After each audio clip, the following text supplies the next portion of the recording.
स्वारगेट बस स्थानक बलात्कार प्रकरणी आता परिवहन मंत्री प्रताप सरनाईक यांनी कठोर कारवाई केलेली आहे। स्वारगेट डेपो मधील 23 सुरक्षा रक्षकांचे तत्काळ निलंबन करण्यात आले।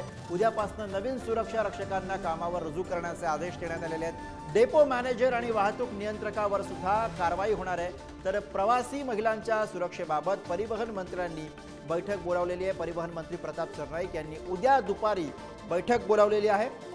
सुरक्षेमध्ये हलगर्जीपणा दाखवल्याबद्दल विभागनिहाय चौकशी होणार आहे। चौकशीमध्ये दोष आढळल्यास संबंधित अधिकाऱ्यांचं निलंबन केलं जाणार।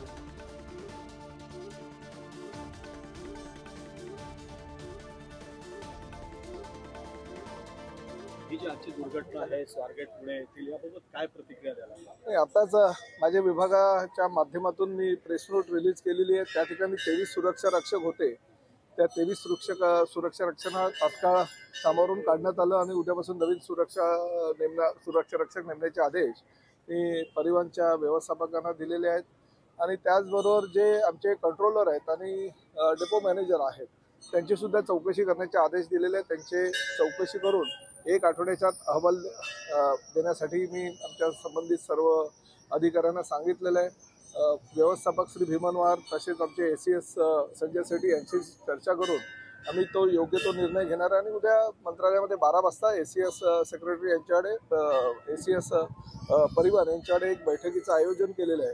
काही गाड्या गेल्या अनेक वर्षापासून भंगारमध्ये विविध डेपोमध्ये आहे। त्या गाड्यांमध्ये अशा प्रकारचे दुर्व्यवहार होत राहतात आणि त्यामुळे अशी प्रकरणं वारंवार घडू नये आणि महिला प्रवाशांना आणि महिलांना जास्तीत जास्त सुरक्षा देण्याचा शासनाचा हेतू आहे।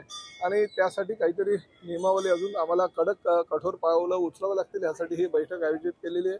परंतु जी घटना घडलेली आहे ती अतिशय निंदजनक आहे, काळिमा फासणारी आहे आणि अशा प्रकारे जे गैरकृत्य करणारे आहेत त्यांना ताबडतोब कठोर कारवाई करण्याचे आदेश मुख्यमंत्र्यांनी आणि पालकमंत्री श्री अजितदादा पवार यांनी पोलीस आयुक्तांना पुण्याच्या दिलेले आहे। स्वारगेट बसमध्ये उभे असले त्या संदर्भात मी बोललो की काही भंगारमध्ये ज्या गाड्या असतात त्या स्क्रॅप करता येत नाहीत, त्यामुळे स्क्रॅपचा काही धोरणात्मक निर्णय झालेला, त्यामुळे अशा बसेस डेपोमध्ये उभ्या असतात, पडलेल्या असतात, त्यांच्याकडे कोणाचं लक्ष नसतं आणि त्या बसेसचा दुरुपयोग ही काही जी समाजकंटक असतात ती करत राहतात आणि भविष्यामध्ये असे काही अजून गैरप्रकार घडू नये यासाठी आम्ही कठोर पावलं उचलून उद्याच्या उद्या ह्याबाबत काहीतरी धोरणात्मक निर्णय घेणार।